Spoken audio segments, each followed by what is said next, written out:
And it's also clear if you look at Takemusa Aiki and you read lectures of Bo-sensei and Aikido Shinzui, Aiki Shinzui, that he himself was discovering what Aikido is as he did it.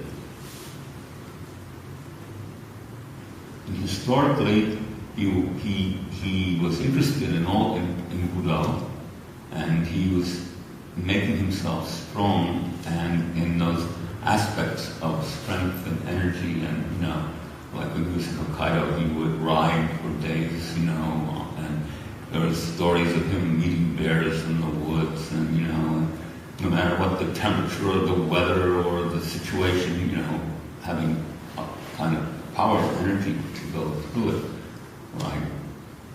And that kind of stuff. And he had practiced, 4 or 5 different kinds of Budo at the time, sword and jiu-jitsu mostly. And I think spear somewhere along the line. And then he met the master of Daito Aiki Jiu-Jitsu, right? And he studied with him for 100 days and got the basic certificate. And then that's what he did and taught. His first dojo was Daito Aiki Jiu-Jitsu Dojo, which was opened in the Ayabe. And also the old master of Daito really liked Do-sensei, so he would, of course in Japan, if you were a master, people treat you like that. I mean, so like he would come, the master would appear, but since you had to take care of him and, wash him in the bath and, cook for him, he was a master, I mean, he just appeared. And there are stories of how but anyway, then what happened was since he had his enlightenment, right? And from that point on, in that enlightenment, he essentially found that he said he could feel the heart of God, which is love, and he realized that Bu is to unify with that love. That's his purpose, and that Bu is love. So that was the end of Daito Aiki Jiu-Jitsu. And that was the beginning of Aikido, although the basic techniques seem to resemble the techniques of Aiki Jiu-Jitsu, but they don't, because the whole way you do them is different, and your whole intent and the way you use them and so on is different. So that's just some history, but it's important to know that this is the line that we're on. We're on the line of Aikido, a real Aikido, the Aikido of Bo-sensei. And we have nothing to do with the Aikido that goes on out there. We want to go to stashes and things out there, that's okay, as long as it doesn't affect your Aikido.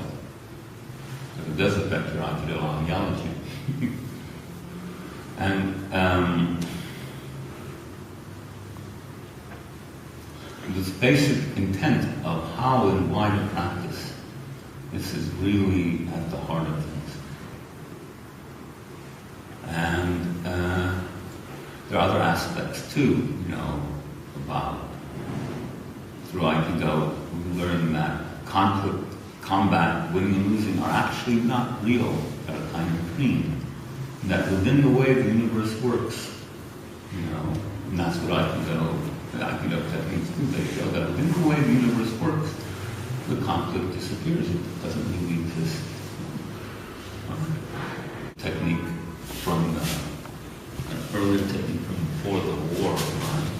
So the person is taking the shoulder and they're attacking from here, right? So, right. Then we turn like that. Oh! And there we go.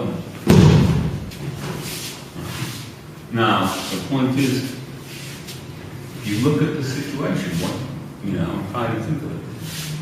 Especially, right, like, I'm going to kill you, That's what people do, like, bah! Right? So we just go, whoa!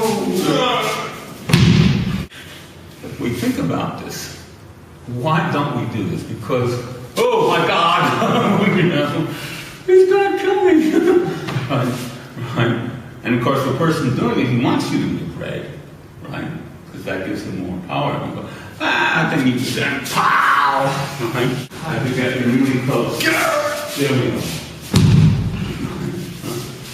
Nothing. Right?